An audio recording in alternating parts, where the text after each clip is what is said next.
President-elect Rodrigo Duterte sa Cebu kanina para sa isang pribadong Thanksgiving party na inorganisa para sa kanya ng Visayan na Food Movement. Ngayong gabi naman ay may pribadong pagpupulong si Duterte kasama ang ilang negosyante sa Cebu. At live mula sa Mandaue City sa Cebu, ibandila mo Ginger Conejero. Ginger, ano na ba ang latest dyan?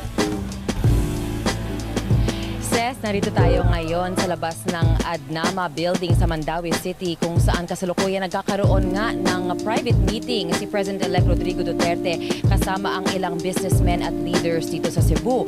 Itong ikalawang bahagi ng kanyang gabi dito sa Cebu. Kanina, bago mag alas 8 ng gabi, dumating si President-elect Duterte sa Cebu Country Club para sa pribadong Thanksgiving party na inorganisa para sa kanya ng Visayan na Food Movement. Pinangunahan nito ng kanyang Presidential Assistant to the Visayas si Mike Dino.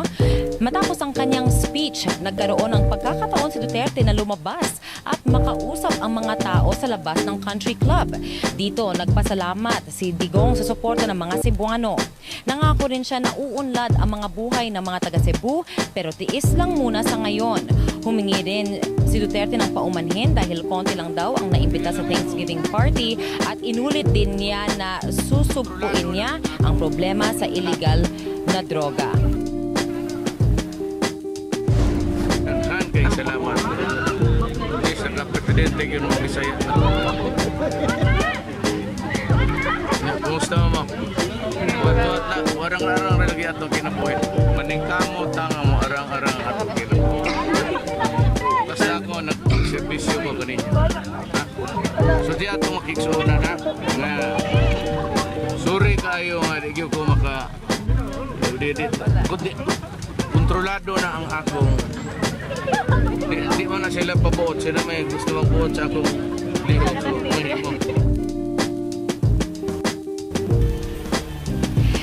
Kung makikita mo nga, parang personalized talaga ang atensyon na ibinibigay ni President-elect Duterte dito sa kanyang mga Visayan supporters, no, lalo na dito sa Cebu. At hindi rin ito kagulat-gulat dahil ang Cebu ang nagbigay sa kanya ng higit 1 milyong boto sa nakarang eleksyon.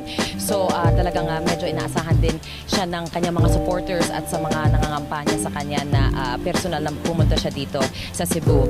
Yun muna ang pinaka-latest mula dito sa Mandaue City. Balik sa iyo sa studio.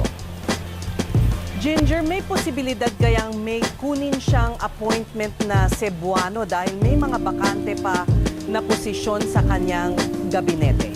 Ginger. Ses, alam mo, hindi tayo magugulat sa ganong klaseng appointment, no, dahil ngayon may mga bagati pa nga tulad ng banggit mo sa kanyang cabinet at mukhang marami talagang siyang minimit dito sa Cebu. Masyadong maiksi lang, medyo maiksi lang actually ang stay ni President-elect dito sa Cebu.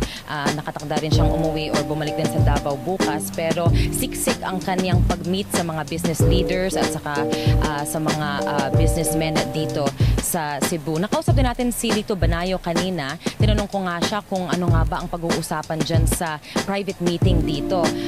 Dito ngayon ginagawa sa Mandaue City. Sabi niya, pag-uusapan muna ang mga local problems kagaya ng traffic at saka ng kakulangan ng tubig dito patapos ang El Nino. So yun muna yata ang prioridad. Pero hindi rin tayo magugulat kung meron siyang appointee na manggagaling sa Cebu region. Ses? Maraming salamat, Ginger Conejero.